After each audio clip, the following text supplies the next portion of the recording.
اس کے والدین مومن تھے اور ہمیں اندیشہ تھا کہ وہ بڑا ہوگا تو بڑا ہونے کے بعد وہ ان کے اوپر بڑی زیادتی کرے گا اور انہیں تنگ کرے گا، کفر میں مبتلا ہوگا، ان کی حق تلفی کرے گا، ان کے ساتھ زیادتی کرے گا. تو ہم نے یہ چاہا کہ ان کا رب انہیں ایک بہتر اولاد دے جو ان کے حقوق بہتر طریقے سے ادا کرنے والی ہو، اس لیے ہم نے اسے قتل کر دیا. اور ظاہر بات ہے کہ والدین کے لیے تو بہت بڑا صدمہ، لیکن یہ صرف اللہ کی حکمت جانتی ہے کہ بڑا ہو کے اس بچے نے کیا بننا تھا. وہ جو دیوار تھی اس کا معاملہ یہ تھا کہ 2 یا 3 بچوں کا وہ مکان تھا جو شہر میں رہتے تھے، اس کے مکان تو گر گیا تھا، ایک دیوار رہ گئی تھی. ان کے والدین نیک تھے، انہوں نے اس میں کسی زمانے میں اچھے وقتوں میں اپنا خزانہ اس کے نیچے دفن کر دیا تھا، اور بچے جب بڑے ہو جاتے تو وہ نکال لیتے اپنے مکان سے. دیوار اگر گر جاتی تو وہ سامنے آ جاتا سب کے سامنے. تو تمہارے رب نے یہ چاہا کہ وہ بڑے ہو جائیں بچے اور بڑے ہونے کے بعد اپنا خزانہ نکال لیں. تو یہ رب کی رحمت ہے. تو اب یہ دیکھیے، یہ جو تیسرا واقعہ یہ کیا بتا رہا؟ 2 واقعات نے تو آپ کو یہ بتایا کہ اللہ تعالیٰ اچھوں کے ساتھ برائی بظاہر لگتا ہے کہ ہو رہی ہے، لیکن اللہ تعالیٰ بھلائی کر رہے ہوتے ہیں، تھوڑا نقصان پہنچا کے بڑے نقصان سے بچا رہے ہوتے ہیں. اور تیسرا واقعہ یہ بتا رہا ہے کہ بروں کے ساتھ بھی بظاہر اچھائی ہو رہی ہوتی ہے، بروں کے ساتھ بھی بظاہر اچھائی ہو رہی ہوتی ہے. وہ بروں کے ساتھ نہیں ہو رہی ہوتی بلکہ وہ بھی کسی اچھے کے ساتھ ہی ہو رہی ہوتی ہے، لیکن ہم ظاہر بن لوگ دیکھ نہیں سکتے. تو اللہ تعالیٰ چونکہ سب چیزیں جانتے ہیں، آگے پیچھے کی ساری معلومات رکھتے ہیں، تو وہ دنیا کے معاملات میں یہ بھی یہاں سے ظاہر ہوتا ہے کہ اللہ تعالیٰ مداخلت کرتے ہیں. اور یہ میں توجہ آپ کو دلاؤں کہ یہ ان میں سے جن لوگوں کے ساتھ معاملات ہیں ان میں سے کوئی بھی پیغمبر نہیں تھا، یعنی وہ میرے آپ جیسے عام لوگ تھے. تو اللہ تعالیٰ ایسا نہیں ہے کہ دنیا کا نظام پیدا کرنے کے بعد، میں بار بار بیان کرتا ہوں کہ کہیں لانگ لیو پہ گئے ہیں، وہ سب چلاتے ہیں، انٹروین کرتے ہیں بار بار. صالحین کے لیے وہ خاص طور پہ کرتے ہیں. اور جس طرح ہم نے سورہ اعراف میں دیکھا تھا، وہ کہتے ہیں کہ میں نے تو سب کچھ نیکوکاروں کے لیے کیا ہے، لیکن آزمائش کی وجہ سے کفار بھی فائدہ اٹھا لیتے ہیں. تو قیامت کے دن تو سب کچھ میں اپنے نیک بندوں کو دوں گا. اس کے بعد یہ آخری ایک اور واقعہ ہے. یہ سوال ہے اصل میں جو کیا تھا، یہ یہودیوں کی طرف سے آیا تھا. یہ جو پہلی سزا ملی تھی یہودیوں کو، جس کا ذکر ابھی ہم نے پہلے سیشن میں کیا، 6 لاکھ یہودی مار کے بخت نصر اور 6 لاکھ کو غلام بنا کے لے گیا تھا. تو اس کے تقریباً 1 صدی بعد اس زمانے میں ایک بہت بڑا بادشاہ اللہ تعالیٰ نے پیدا کیا، سائرس جس کا نام تھا. وہ ایران کا حکمران تھا، لیکن اس وقت کا پورا سویلائز ورلڈ اس کے زیر نگین تھا. اس نے بابل پہ بھی حملہ کیا اور پھر یہودیوں کو نجات دلا کے اس نے ہی پھر ہیکل کو کہا تھا کہ تعمیر کر لو. تو وہ ایک بہت صالح بادشاہ تھا، بندہ مومن تھا. اس کے متعلق سوال کیا تو یہ پھر نبوت کا ثبوت وہ مانگ رہے تھے. جواب دیا، لیکن اللہ تعالیٰ اس پہلو سے جواب دے رہے ہیں کہ جو ان کی بات ہے وہ کنوے ہے. تو اس میں انہوں نے یہ بتایا ہے کہ اس کو ہم نے اقتدار دیا، ہر طرح کا سر و سامان دیا. اور میں وقت چونکہ کم ہے تو مختصراً اب یہاں سے اس کی آپ کو بتاتا ہوں کس طریقے سے اس نے قرآن نے 3 اس کی مہموں کا ذکر کیا. پہلے وہ تھا، یہ اصل میں وہ فارس جسے آج کل ایران کہتے ہیں، یہاں کا حکمران تھا وہ، اور یہ اس زمانے کا سارا سویلائز ورلڈ. پہلے وہ سمت میں بڑا، یعنی ویسٹ کی سمت، یہ عراق سے ہوتا ہوا ترکی، کردستان، آخر میں بالکل یورپ کی سرحد پہ جا پہنچا، وہ فتوحات کرتا ہوا، یہاں تک اس کی سلطنت پھیل گئی. یہاں پہنچنے کے بعد اللہ تعالیٰ نے اسے دکھا دیا کہ آگے کوئی آبادی نہیں ہے بلکہ سمندر ہی رہ گیا ہے. تو یہاں سے پھر وہ واپس پلٹا اور پھر وہ مشرق کی سمت میں آگے بڑھا، اور بڑھتے بڑھتے وہ یہ آپ کا جو علاقہ سمجھ لیں، یہ آپ کا سندھ ہے، بلوچستان کا علاقہ ہے، جو مکران نیچے لکھا ہوا ہے، کندار آپ کا بلوچستان ہے، یہ آپ کا سینٹرل ایشیا کا علاقہ ہے. تو لگتا یہ کہ وہ ایران سے آگے بڑھتے بڑھتے منگولیا تک جا پہنچا، جو بالکل صحرائی علاقہ تھا، اور اس کے بعد سویلائز ورلڈ ختم ہو گیا. تو اس مہم کا قرآن نے ذکر کیا ہے. تیسرا وہ شمال کی سمت میں آگے بڑھا، اور یہ جو آپ کا بحر کیپسین ہے ابھی بھی حال موجود ہے، تو اس میں بڑھتے بڑھتے وہ ٹاپ پہ زیادہ گنجائش تھی نہیں، تو یہاں تک پہنچا. یہاں اس کے آگے صرف پہاڑی علاقہ آ گیا تھا. تو قرآن نے ان 3 چیزوں کا ذکر کیا ہے. اور اس میں جو اصل بات اصل میں قابل ذکر ہے جو قرآن نے بیان کی ہے، وہ یہ کہ جب وہ پہلی جگہ پہ پہنچا تھا ویسٹ میں، تو وہاں پہ اللہ تعالیٰ نے اس کے سامنے سوال رکھا کہ تم ان لوگوں کے ساتھ کیا معاملہ کرو گے، ان پہ ظلم کرو گے یا ان کے ساتھ بھلائی کا معاملہ کرو گے؟ تو اب اس نے جو جواب دیا، اس نے کہا جو زیادتی کرے گا اس کو ہم عذاب دیں گے۔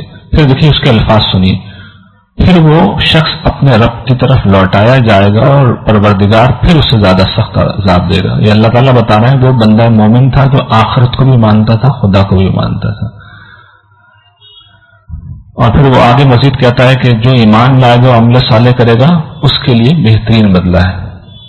تو یہ بالکل واضح اللہ تعالیٰ نے کر دیا کہ جو سوال پوچھ رہے ہیں، جن لوگوں کے متعلق پوچھ رہے ہیں، وہ سمجھ لیں کہ وہ سارے بندہ مومن تھے۔ پھر اسی طریقے سے قرآن نے اس کی جو تیسری مہم کا ذکر کیا، وہاں پہ ایک اور چیز بھی تھی کہ یاجوج ماجوج تھے، جو تیسری قوم تھی جو شمال کی سمت میں تھی، تو وہاں کی قوم اس سے کہنے لگی کہ یاجوج ماجوج ہمیں بہت تنگ کرتے ہیں۔ یاجوج ماجوج کون ہے؟ سورہ انبیاء میں اس کی تفصیل کر دوں گا۔ تو آپ جو ہے وہ ہم سے کوئی ٹیکس لے لیجیے اور ایک دیوار بنا دیجیے۔ انہوں نے کہا مجھے ٹیکس کی ضرورت نہیں، پیسے میرے پاس بہت ہیں، تم اپنے لوگ مجھے دے دو۔ اس کے بعد انہوں نے کہا کہ بھئی بڑی بڑی لوہے کی چادریں لاؤ، ان سے پھر وہ جو درہ تھا جس سے وہ حملہ کرتے تھے اس میں رکھ دی گئی، آگ دہکا کے اسے بالکل سافٹ کر دیا گیا، پھر پگھلا ہوا تانبا ڈال کے اس سب کو بہت مضبوط دیوار بنا دیا گیا۔ پھر اس نے کہا کہ اب یہ اس کو نہ عبور کر سکتے ہیں نہ اس میں سوراخ کر سکتے ہیں، یہ میرے رب کی رحمت ہے، اور جب میرے رب کا وعدہ آ جائے گا، رب کی رحمت ہے یعنی یہ کسی صورت میں ٹوٹ نہیں سکتی، ہاں میرا خیال یہ کہ نہیں ٹوٹ سکتی، لیکن اگر میرے رب کا وعدہ آ گیا یعنی قیامت آ گئی تب وہ لازماً ٹکڑے ٹکڑے ہو جائے گی، اور میرے رب کا وعدہ سچا ہے۔ یہ اللہ تعالیٰ نے وضاحت کر دی۔ وہ اس زمانے میں یعنی 600 برس قبل مسیح، اس وقت بھی وہ بادشاہ تھا لیکن بندہ مومن تھا، توحید و آخرت کو ماننے والا۔ اس کے بعد خاتمہ صورت پہ اب اللہ تعالیٰ پوچھتے ہیں لوگوں سے کہ تمہیں بتائیں ہم، اے نبی ان سے کہو ہم تمہیں بتائیں کہ سب سے زیادہ بدترین عمل کس کا ہے، اپنے عمل کے اعتبار سے سب سے زیادہ خسارے میں کون پڑے گا؟ یہ وہ لوگ ہیں جن کی زندگی کی ساری سعی و جد و جہد دنیا کی زندگی کے لیے وقف ہو گئی، اور وہ اپنے بارے میں خیال یہ کر رہے ہیں کہ ہم بہت بڑا کارنامہ سر انجام دے رہے ہیں۔ یہ وہ لوگ ہیں جنہوں نے اپنے رب کی آیات سے کفر کیا، اس کی ملاقات کا انکار کیا، تو ان کے اعمال اللہ تعالیٰ کہہ رہے ہیں ضائع ہو جائیں گے، اور قیامت میں اسے ہم کوئی وزن نہیں دیں گے۔ یعنی مقصد اگر دنیا ہے اور ساتھ میں کچھ نیک عمل بھی کر رہے ہیں، اس کا ذکر کر رہے ہیں اللہ تعالیٰ، پرپز اگر یہ ہو گیا اور معاملہ یہ ہو گیا کہ آدمی زبان سے عمل صاف اعلان کرنے لگے کہ وہ نہ اللہ کو مانتا ہے نہ آخرت کو، تو کچھ نیکیاں بھی اگر کی ہیں تو پھر کام آنے کی نہیں۔ اور پھر وہی آخری بات جو پہلے میں بیان کر چکا ہوں، تمہارے رب کی عظمت اتنی غیر معمولی ہے کہ ساری دنیا کے سمندر اگر سیاہی بن جائے اور ان جیسے 7 سمندر تم اور لے آؤ تو یہ سمندر ختم ہو جائیں گے، تمہارے رب کی باتیں ختم نہیں ہوں گی۔ وآخر دعوانا الحمدللہ رب العالمین۔